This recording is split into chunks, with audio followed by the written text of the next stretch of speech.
Hello and welcome to my channel. Today's story is called The Shoes That Were Danced to Pieces. And if you would like to read the story for yourself, I have left the link for it down in the description box below.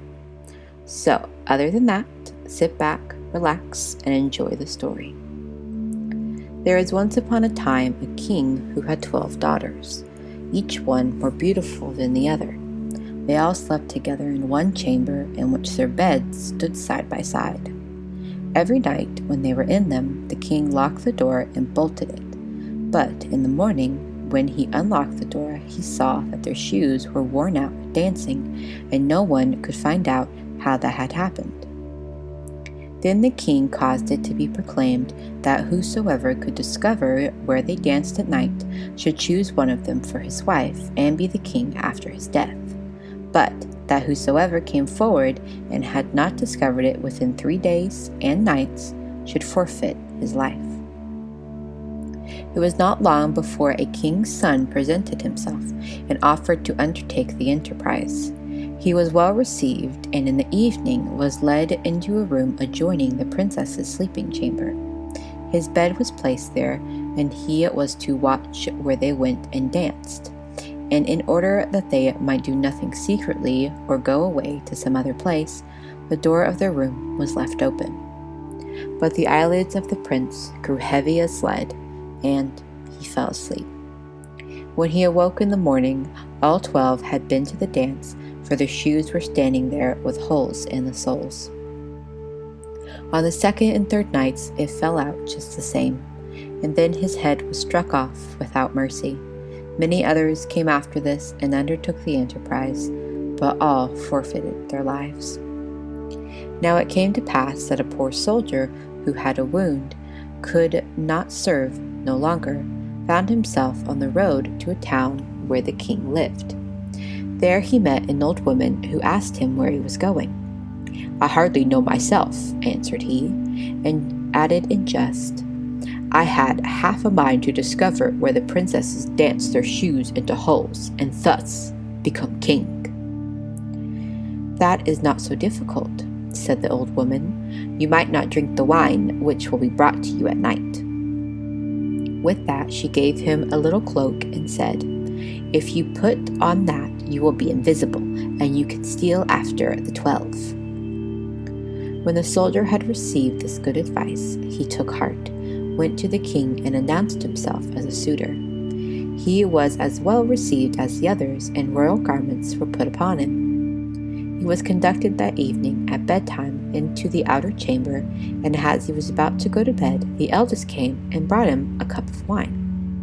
He lay down, but did not drink the wine. The 12 princesses in their chamber laughed, and the eldest said he too might as well have saved his life.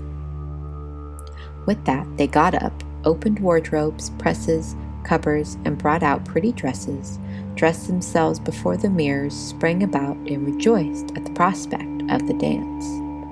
Only the youngest said, "I know not how it is. You are very happy, but I feel strange. Some misfortune is certainly about to befall us." "You're a goose who's always frightened," said the eldest. "Have you forgotten how many kings' sons have already come here in vain? I had hardly any need to give the soldier a sleeping draught. In any case, the clown should not have awakened." When they were all ready, the eldest then went to her bed and tapped it. It immediately sank into the earth, and one after the other they descended through the opening, the eldest going first. The soldier, who had watched everything, tarried no longer, put on his little cloak, and went down last with the youngest. Halfway down the steps, he just trod a little on her dress. She was terrified at that, and cried out, "What is that? Who is pulling at my dress?" "Don't be silly," said the eldest. "You have caught it on a nail." Then they went all the way down, and when they were at the bottom, they were standing in a wonderfully pretty avenue of trees, all the leaves of which were silver and shone and glistened. The soldier thought, "I must carry a token away with me." He broke off a twig from one of them, on which the tree cracked with a loud report. The youngest cried out again, "Something is wrong! Did you hear the crack?" But the eldest said, "It is a gun fired for joy, because we have got rid of our prince so quickly." After that they came into the avenue where all the leaves were of gold, and lastly into a third where they were bright diamonds. He broke off a twig from each, which made such a crack each time that the youngest started back in terror. But the eldest still declared that they were salutes. They went on and came to a great lake whereon stood 12 little boats, and in each boat sat a handsome prince, all of whom were waiting for the 12 princesses. Each took one of them with him, but the soldier seated himself by the youngest. Then her prince said, "I can't tell you why the boat is so much heavier today. I shall have to row with all my strength if I am to get across." "What should cause that?" said the youngest. "But the warm weather? I feel very warm too." On the opposite side of the lake stood a splendid, brightly lit castle, from whence resounded the joyous music of trumpets and kettle drums. They rode thither, entered, and each prince danced with the maiden he loved, but the soldier danced with them unseen. And when one of them had a cup of wine in her hand, he drank it up, so that the cup was empty when she carried it to her mouth. The youngest was alarmed at this, but the eldest always made her be silent. They danced there till 3 o'clock in the morning, when all of the shoes were danced into holes, and they were forced to leave off. The princes rowed back again over the lake, and this time the soldier seated himself by the eldest. On the shore they took leave of their princes, and promised to return the following night. When they reached the stairs, the soldier ran on in front and lay down in his bed. And when the 12 princesses had come up slowly and wearily, he was already snoring so loudly that they could all hear him, and they said, "So far as he is concerned, we're safe."